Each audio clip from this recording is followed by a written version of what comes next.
Dumb idea. It's not the people versus the state. It's not the rich versus the poor. It's not a race war. It's not a battle of the sexes. It's not about talent, privilege, merit, character, or moral virtue. It's not genetics. It's about getting smart, no matter how stupid you are. So I do believe that we naturally fall into this binary world. There are oftentimes, well, it comes down to those micro decisions, that micro simulation, that binary A-B. Everything has a bit of an A-B. You may have more options out there than two. There may be hundreds of options. But at the end of the day, it comes down to the choice you make, the choice we make as human beings, or another choice. So really it's two options at the end. What you picked and everything else. But people talk about it being the people versus the state, and it is difficult. It's a difficult little situation when you have, I say that, institutions are a modern religion. That includes state, media, and academia. And I advise to be agnostic, to be very critical and to take a look at the bigger mosaic, the bigger picture, and try to find the truth that lies in between all of the hyperbole, the post-truth, and the lies that are often used for the greater good. The greater good being, of course, we can't have all of the state secrets exposed. People have to, there is a reality, there's hyper-reality, what's really happening, and then there's the optical post-truth reality that the media assists the state and academia to pull the wool over the eyes of the people. Now, sometimes it's for good, and sometimes it's for bad, and all the time, good and bad in this case are subjective. And depending on the context you're looking at these situations in, they may change in terms of their validity and why, if it's moral or immoral. Because depending on how far you pull back on the mosaic, it could be more or less immoral or moral. But I think the people versus the state, we have to hold our government accountable. That's why I talk about WikiLeaks. I prefer to have transparency.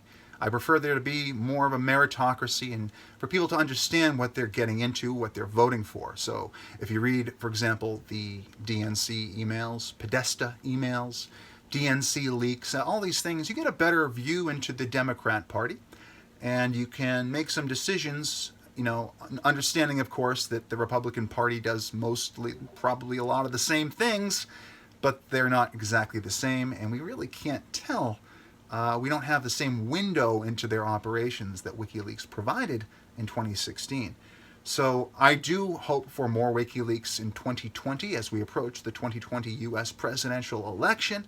But in general, we should try to find ways to hold our government more accountable and not just vote red no matter who or blue no matter who. We should make sure that we're being more critical.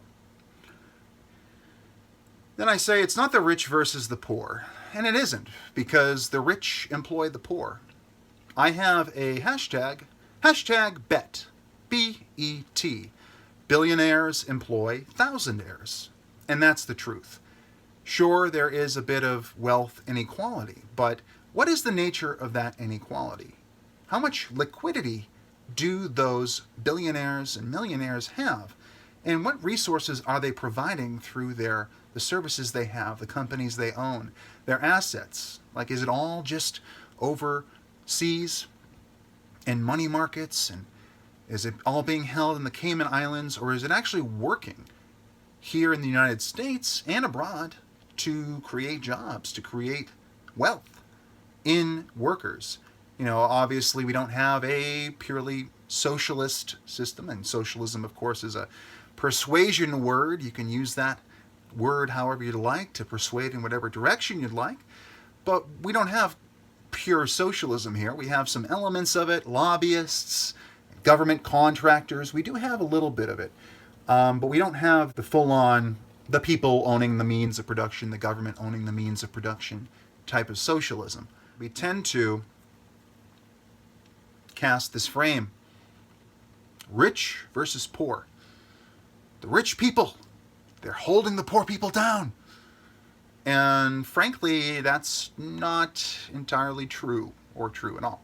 Because if you think about it, just for one point here, just Amazon, because Amazon is often under the hot microscope, the hot magnifying glass, sun gazing down on Jeff Bezos' bald head, and the people, for example, Bernie Sanders supporters, people that support democratic socialism, say, well, you know, you have so much money and yet your factory workers are not being treated correctly. And perhaps they're not. Of course, they're not obligated to work for him. They can get jobs elsewhere. And that's why we have this thing called the free market. You want to use meritocracy and capitalism to, you know, go where the money is, go where the good stuff is. And, you know, not, you know, kind of vote with your wallet, of course. Vote with your wallet versus any sort of, you know, strict moral code. But it's not the rich versus the poor. Dumb idea. Not the rich versus the poor. The rich, of course, if you think of Amazon and you think of Walmart, yes, they have closed down a number of mom and pop stores, of smaller, you know, entrepreneurs and things. There's certainly that harm there. It's not good morally for these larger corporations to exist if they're going to crush out the small people, the smaller businesses, the small business owners. But, of course, buying in bulk lowers the cost. And you can go a couple different ways with economics. You can try to lower the costs of things so that people can afford them, or you can raise taxes, take money from people, and then sort of redistribute it, you know, redistribution of wealth that is a central part of socialism and these systems. So the rich versus the poor, of course, if you're into Marxism, you know that, you know, the class is the difference. And that's a more productive frame and a less otherist or racist or sexist frame than some of the cultural or social Marxism we're seeing in the collectivist world. But it's still not a perfect frame. It's not a race war. Like I said, race is a filter that's often misused to call people bigots or call people things that they really aren't. Apply negative associations. Check out my video, Negative Association Game, here on BitChute and YouTube. They apply negative associations to people, and sometimes it's through race. I did ask that question in the thought experiment earlier. But race is a filter, because if I say something, if you say I'm saying this thing because I'm white or black or Latino or Native American, whatever my skin tone or ethnic heritage might be, if you're saying that I'm saying this because I'm this race, this ethnicity, now it may be true. It may be true. It's context dependent. Context counts, kids. Context counts. But it may be that I'm defending that race from racism, and I might be looking at it through that filter. But by default, you know, if we're talking about why people are doing bad things, negative things, I don't say, well, that person did it because they're black. That person did it because they're white. That person did this because they're a man, they're a woman, they're trans, they're gay, they're straight. They did it because they're religious. Now, of course, religion is a mutable characteristic, unlike race and sex, and to a large extent gender. Those are immutable characteristics. We have religion, which is mutable. You can change your religion. You can always change. I grew up in a Christian household, and I'm agnostic. You know, it's just a matter of, I could go into Islam if I wanted to. I could convert to Judaism. These are things that I can change, but I can't change the fact that I have a white skin tone, my melanin content is a certain level, and I come off as rather pasty at times. So that's something we can't change. Calling it a race war. It's not a race war. It's about getting smart. Understanding that We should be judged by the content of our character and not our immutable characteristics. We should be judged by our merits and our flaws, just looked at overall, what we've brought to the table, and that way we can have a bit more of a humanistic environment for society. Like I said, it's not a battle of the sexes. This may be a dumb idea, but it's not a battle of the sexes. You see, the sexes complement each other. Most of my viewers know that. You know that. I know that. We complement each other because without the complement of male and female and everything in between on that spectrum of sexuality, well, we wouldn't have the human race. And there is a balance there. There is a push and a pull between the sexes.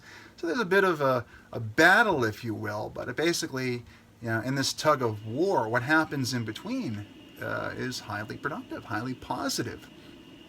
The friction creates a fire in our bellies that promotes our continued survival and existence. So we often like to make it a battle of the sexes. It's fun to say, well, men this and women that, and trans this and gender that, but really we should be judged by our character and what we do, and not by our preferences, especially if they're largely manifested in private. What you do behind closed doors is your business. That's negative liberty. Negative liberty. You have the right to be left alone in a free country, like the United States of America. And I don't think that anything that you're doing behind closed doors, as long as it isn't breaking consent or doing something that is all but objectively immoral, that's, illegal in a way that harms people that don't wish to be harmed, actively harms them, I think that you should be able to do it. And of course, that's sort of a libertarian point of view. If you have any thoughts on that, leave me a comment below. We can talk more about what should and shouldn't be allowed, but I don't want to be the authority. Just as I was talking earlier about free speech, if I start to define what free speech is and what you shouldn't be able to do in your private time, that puts me into an authoritarian position, and that's not where I want to be. That's not the kind of channel we have here. It's not about talent, privilege, merit, character, or moral virtue.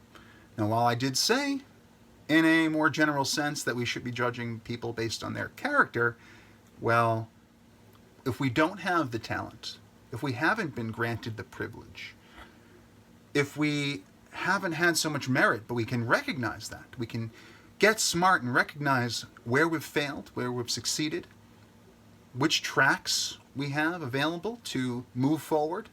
Sometimes, actually, my friend Mark Schneider, Sub Schneider on Twitter, check him out. He talks about Generation 3 and Generation 4 nuclear as a great solution to climate change, no matter what you may believe about climate change. I sometimes call it the modern religion of global warming, and I have a video out there. Global Warming is a Modern Religion, featuring Bernie Sanders. Check that out for more of my perspective on the climate change issue and our solutions for it. But he was talking about how we have, people talk about luck a lot. But people also have this thing called probability, which goes into luck. The perception might be that it's luck, but it's really just really good probability that's been played correctly. Someone got smart. It's not a dumb idea to get smart. It's a smart idea. They looked at a situation, opened up as many avenues forward as they could for success. They opened up, 5 avenues, 10 avenues. And then when one didn't work, and number 2 didn't work, and 3 and 4, the 5th avenue happened to work, and they upped their probability of success. You always want to have an out. That's one of the wisest things you can think about. You always want to have another path to go down in case the ones you're on don't work. Or if you're not inspired, if you're an artist, it's good to be multidisciplinary so that when you're not inspired in one artistic area, you can check out another one and see if you can push the ball forward there and get that dopamine and serotonin going from creative expression. But it's not about merit, character, or moral virtue, because moral virtue is largely subjective. Morality is in many ways relative and subjective. There are some hard moral truths that we like to follow as human beings. Stealing is wrong, killing is wrong, raping is wrong, and so forth. There are some things we just have universally decided upon as, not the most moral things. Of course, we also have the non-aggression principle. You stand your ground and you can defend yourself, but you can't, if you're going to follow the NAP, you can't be the aggressor unless it's warranted in some respect. And again, that can also be seen as a not so objective decision. It's not genetics. People get mad when you talk about genetics. And the fact is that I do believe in the world of smarts, in the world of popularity and success as a human being, there are two, among many others, but two major privileges. And those are attractiveness, like optics, good optics, and smarts. And if you have both of those, well, you have a major privilege, a major advantage against other people. Because those people out there in the world, they may have one of those, they may have neither, they may have both. But it's, if you look good, if you have, and you don't have to be, you don't have to be a supermodel. You don't have to be a Hollywood actor and look beautiful. But if you can present yourself, if you can use the tools that you have, if you can use the things you've been given by perhaps God or Allah or Buddha, whoever you want to say gave you those immutable privileges of, attraction and a good brain that can process things and, be aware and view situations and navigate through difficult circumstances. Those are the major privileges. That's not a dumb idea. That's the truth. Now, some people squander these things. Some people will go out there with their good looks and they think, well, sure, it's easy to find a mate, but I'm not very smart about this. Some people are born into, people talk about wealth as privilege, and it's a massive privilege. It is. It's a big head start on life. Think about President Trump. You have to admit, when he got that $1 million from his father he inherited, as well as some of the business, that gives you a big advantage. But of course, if President Trump were just like, certain people, and he squandered it, he spent the money and the things that he got from his dad and his family on like sports cars, and he just did it, got a bunch of dope money, got a bunch of cocaine and just did drugs, and ended up like Robert Downey Jr. before he figured it all out and got away from the drugs. Just because you have the privilege of money doesn't mean you're necessarily going to make it. Because you got to have smarts. You got to have those smarts in your head. And attractiveness does not hurt. And genetics do deliver those things. If you have certain kind of... And again, yes, beauty is largely subjective. Beauty is largely subjective. We have to admit that. But in general, I always make this analogy, and this may trigger and bother some people. But say if you have two men come in to do a job. They come in to be employed. There's a hiring going on, and there are two men that walk into that job. And one of them, they're both, in all ways, in terms of merit, they're both equal. They're both equal. But one of them is not very attractive, has body odor, and isn't terribly friendly. They do the job really well, but the appearance is someone that's negative or doesn't have good optics. Okay? The other one, it looks good, is friendly, wears a nice suit. This one comes in, they both do the same job. They both do it equally well in the case of this analogy or this example. But they're not on the same level in terms of appearance, in terms of optics. And that requires smarts to know, like, oh, I know what they're looking for. We know what they're looking for. They might have the same amount of merit in terms of the job performance. But people don't go by the facts. People aren't often persuaded just by the facts. They require the optics to match up too. So when we talk about politics as a post-truth realm, oftentimes it's the optics of a situation that guides people's decision-making process. So if they're hiring and they see two guys, all things being equal, they're going to more likely hire the guy that has his shit together, that looks good, that seems to respect the job, even though they're both doing the same level of productivity. The one that respects the job will, be more likely to get it. So it's not genetics, genetic lottery, they call it. Genetics are important because they say that your politics as a human being is like 50% genetic and the rest is nurture. But it's not genetics. It's about getting smart. You don't have to be born smart to get smart. There are plenty of people out here in the world that might not pass every test. They might not go through all these filters and succeed in the same way because we all think differently. We have 7 billion different perspectives and different ways of processing information. And there's no one objective way to gauge intelligence in our reality. There's no one way. We all have our own brand of smarts, and we all complement each other in different ways. But that's really what it is. It's about recognizing your limitations and working within them. It's not a dumb idea. It's about getting smart, no matter how stupid we are. We might be stupid, but if we can recognize that, well, we can work within those parameters. And I try to do that every day.